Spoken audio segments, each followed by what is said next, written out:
Well, this is fun.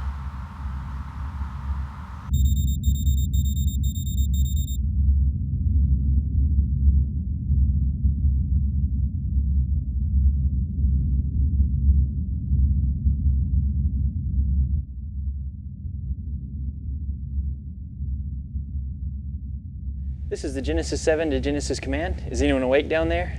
Good morning, Captain. How are things above Mars this morning? Sunny and calm.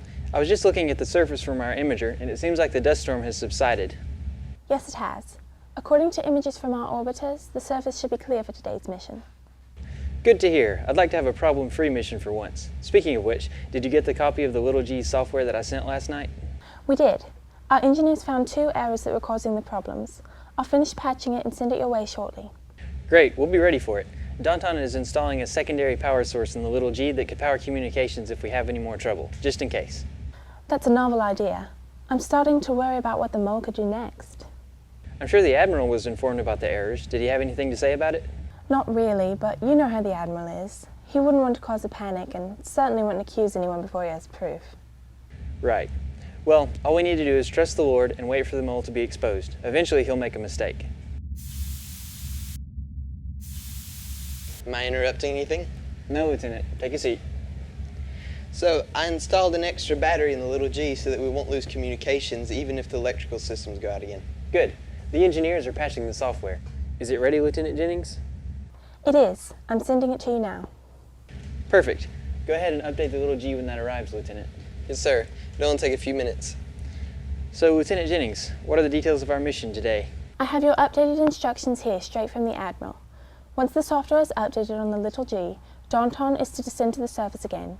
This time, he will fly into Valles Marineris and collect soil samples from the bottom of the valley to test for perchlorate. Thank you, Lieutenant. We'll keep Genesis Command updated on our progress. Have a good mission, and be careful, Donton. Valles Marineris. That means we're in a valley, right? Yes, it does. We started with the mountain. Now it's time to fly into the trenches. Sounds dangerous. I like it. Well, don't get too excited. It's not like you're exactly flying into a narrow place. Valles Marineris is the biggest canyon in the solar system, nearly 125 miles wide and 2,500 miles long. It's big. It's huge. I'm looking at it through the imager now. It is enormous, and if these topographical measurements are correct, it's over 4 miles deep in some places. That's right, nearly 4 times the size of the Grand Canyon. How would you like to see it up close? Up close? What do you mean? You didn't think we'd forget your birthday, did you? I didn't just install another battery in the little G. I welded a seat for you, too. Really? I get to go to the surface? Happy birthday. All right, you two better get going. We don't want to wait around for another dust storm. Yes, sir, Captain. Come on, Priscilla. This is going to be fun. Okay, Captain. We're strapped in and ready. Releasing docking arms. And you're off.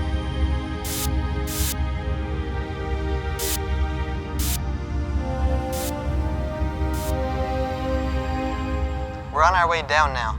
So what is it we'll be testing the soil samples for? Signs of alien life? That would definitely be a wild goose chase. We'll be testing for perchlorate, which is a powerful oxidizing chemical that breaks down organic matter and would make life on Mars very unlikely. We already know that there could be life on Mars, so why are we testing for this? Well, there are still some that won't let go of their hopes to find life here. If we prove that the soil contains high levels of perchlorate, their arguments will have no foundation. But it's also helpful information for organizations looking to colonize Mars. Colonies on Mars? That would be incredible, to have people living millions of miles from Earth. That's one way to get away from having neighbors. We're getting close to the surface now and I can see Valles Marineris. I can't describe how amazing it is. I've seen the Grand Canyon several times, but it pales in comparison to this. Some of these valleys look like they were made of flowing water. See there to the south? I was just noticing that. One area towards the west even looks similar to some erosion I saw near the Grand Canyon caused by groundwater sapping. And that means? Which is when the groundwater drains, causing the land above it to collapse. Both of you are correct about the water erosion. I'm sure you're aware of this, Captain, but there's no water down there. You may need to brace yourselves for this, but for decades, evolutionary scientists, the same ones who still scoff at the idea of a global flood on Earth, believed that Mars was mostly covered by water in the past. Hold on. They consider erosion on Mars to be caused by flowing water when there isn't even a drop of liquid water down there? And refuse to believe that the Earth was flooded even though it's mostly covered with water? Yes, seriously, I'm not making this up. That was their theory. It's hard to prove a theory when you don't have any evidence to help you. So, to get back to Valles Marineris, yes, it seems that parts of the valley were created by erosion from flowing water. The larger chasms were most likely caused by catastrophic movements in the planet's crust, like Mariana's Trench in the Pacific Ocean. That sounds strangely similar to what happened on Earth during the flood in Noah's time. Well, believe it or not, evolutionary scientists even named a period of Martian history after Noah. The Noachian period refers to the time when Mars was covered by water. Now this is just getting silly. You're right. We better get back to this mission. So, are you ready to land? Yes, sir. We're above Valles Marineris now. I locked the imager on Valles Marineris before I boarded the little G, Captain. You should be able to pull it up on your screen. Thanks, Priscilla. Okay, Lieutenant, if you look east down the canyon, you'll see 2 trenches running parallel to one another. Your landing zone is in the southernmost one, which is called Ias Chasma. Copy that, Captain. Descending into the chasma now. Excellent. Genesis Command chose this location because the bottom of the valley is largely unaffected by erosion, which makes the soil ideal for testing. We're just a few meters from the surface now.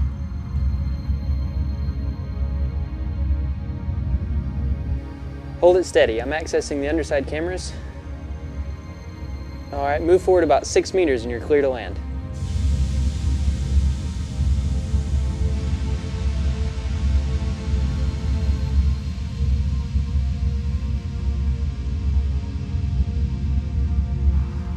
Captain, we're on the surface now.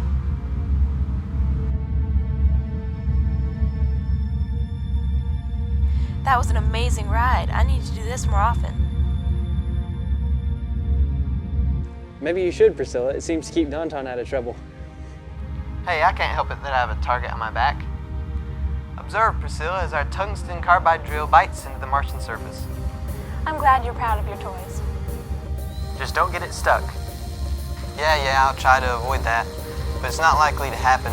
Judging by how fast the drill is digging, this must be very soft soil. It should be because you're digging in sediment that was most likely laid down by flowing water. We'll be able to determine just how soft it is once we get a density test back from your core sample. No hurry, I'm enjoying the view down here. It's one thing to see a planet from orbit, but seeing it from the surface is incredible. It's impossible to describe to someone who's never left Earth. It gives you an appreciation of how vast God's creation really is. I know exactly what you mean. I've walked on the moon a few times, and seeing the Earth above the lunar landscape was an eye-opening experience. Everything is so different from the Earth. It makes you think of all the stars and planets and galaxies out there. The universe is mind-blowing. That definitely makes the old Big Bang Theory sound ridiculous. How can anyone believe that all the matter in the universe exploded out of one single speck? Well, some are unwilling to accept that God exists because he would hold them accountable for their actions. They would prefer no higher authority. So they come up with theories to try to explain away God? Right, no matter how strange or unbelievable, they need those theories to defend their denial of God's existence. So really their theories are based on faith that there isn't a God.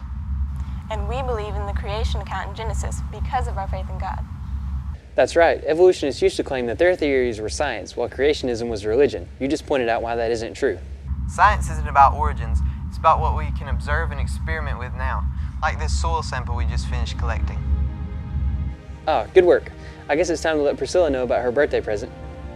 Birthday present? Wasn't the trip down here my present? What are you two planning? Don't worry, you'll love it.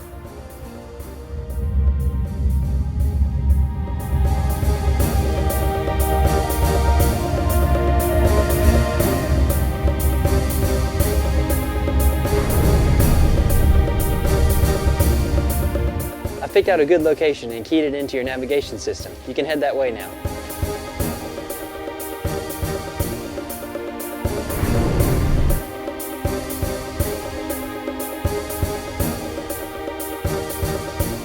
The little G is secure on the surface, Captain. Would you like to go hiking? So we're going to walk on the surface? Has anyone ever done that? Only 2 crew members of the Genesis 6. We'll be the 3rd and 4th person to ever walk on Mars. Well, that's an amazing birthday present. Thank you both. All right, you two suit up. Make sure you each have a communicator that can relay to me through the little G and follow all protocols in operating the airlock and unboarding. Oh, and have fun. Yes, sir. Oh, but don't take too long. It's getting a little boring up here with just Molly. No offense. Lieutenant Jennings, this is a pleasant surprise. Hello, Captain. Is that music? No, Molly, thanks, but I'm fine. Long story. Alright. Well, I called with a warning. That's no good. What's the matter? It shouldn't be anything too serious, but one of our engineers just finished a second audit of the Little G's software. Admiral Croft requested it for good measure. Did you find another error? It appears so. According to this report, the error will disable the Little G's trim thrusters once fuel reaches 50%. That won't happen until they re-enter orbit. It'll make docking a little tricky, but we can manage. But how is there another error? This isn't something that happens easily. That's what we were all asking, until we determined that the error was added just before we returned the software to update the Little G. So can we determine the mole now? Who repaired the errors? Unfortunately, we still can't determine the mole, but we have narrowed it down. There were about 6 officers from Genesis Command who had access to the software. Those 6 officers are being investigated for suspicious activity, I presume?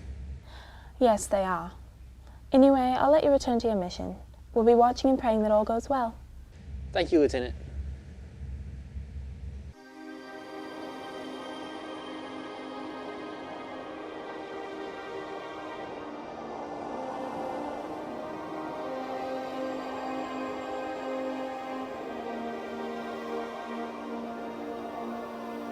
Wow, this is the most breathtaking view I've ever seen. Careful, sis, it's a long way down. It's scary to think that we were just at the bottom of this chasm. Lieutenant, Priscilla, can you read me? Yes, sir, Captain. We have a good signal. How's the view? We were just talking about how incredible it is. I wish you could see it. Well, it's not my birthday. How does it feel walking around down there? Not that bad, even with these heavy spacesuits. What time of day is it? Close to sunset? Yes, and it's beautiful. I imagine we're the first people to see a Martian sunset. Most likely so. Something else you should look at are the shallow streams around you that lead into Valles Marineris. These are significant because they resemble stream channels on Earth, meaning they could have been formed during periods of heavy rain. Well, things sure have changed. It's definitely a dry place now. That it is. Alright, are you ready to come back? Yes, sir, Captain. We'll head back to the little G now. I'd love to stay and enjoy the view, but it'll be nice to get back on the G7 again. Okay, be careful. I'm loading your flight plan now.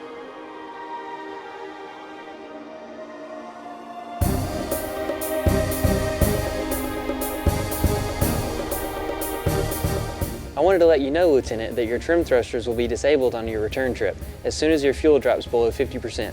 I talked to Lieutenant Jennings as you two began your walk on the surface, and she said that the engineer has found another error in the software. That's good to know. Docking is going to be difficult. I had my fair share of unassisted docking exercises in flight school. We'll do just fine. I think I'll close my eyes during that part. You do that. We'll take care of it.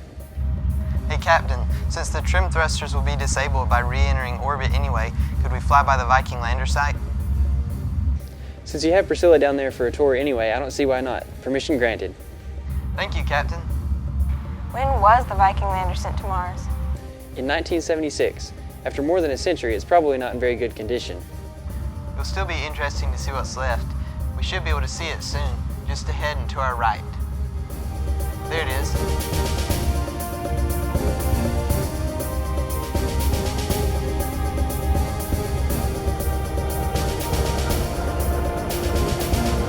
The captain's right. There's not much left to see. Still, it's a piece of Martian history. It's been just sitting there for over 100 years. Okay, Captain, I'm ready to head back to the ship. You're clear to re-enter orbit. Your trim thrusters will go out on the way up, so once you enter orbit, you'll be drifting. But just enjoy the ride and I'll meet you for docking. Yes, sir, we're on our way. Molly, enable manual steerage. Manual steerage active. Okay, now direct thruster control to my screen. Thruster output set to manual. Good, now lock radar on the little G and add the reading to my navigational map. Tracking LG7. There they are. It's time to dance.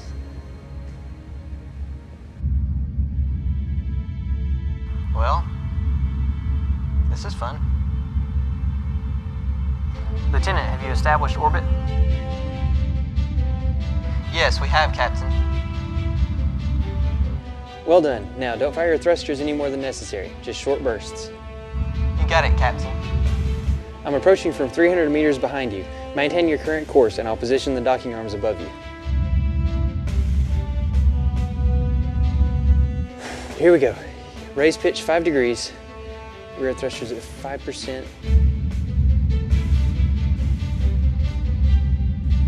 Extend left flap. Almost there. And lock docking arms. Got it. Perfect execution, Captain. I give that an A+. Come on back aboard.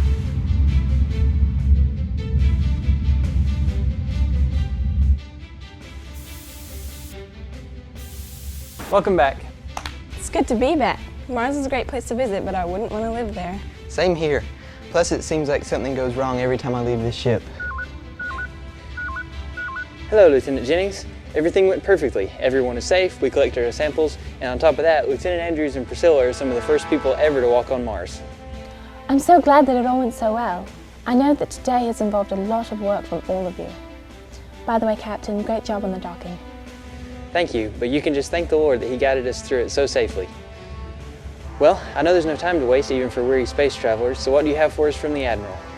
Actually, you'll have quite some time to rest as you travel to your next mission, because you'll be going to Jupiter. Yes, I've been looking forward to Jupiter. I want to know what's going on in that great red spot. Really? Already looking for adventure? I'm going to enjoy relaxing for a while. Thank you, Lieutenant Jennings. Have a good mission.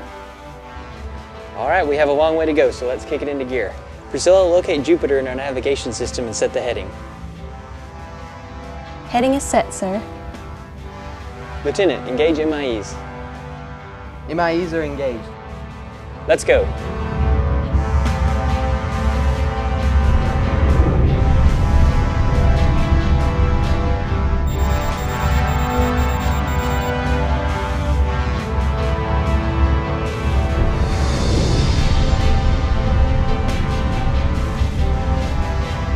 Lieutenant, optimize our pitch for arrow capture. We're on course, Captain. Molly, begin countdown to atmospheric entry. Priscilla, hold on tight.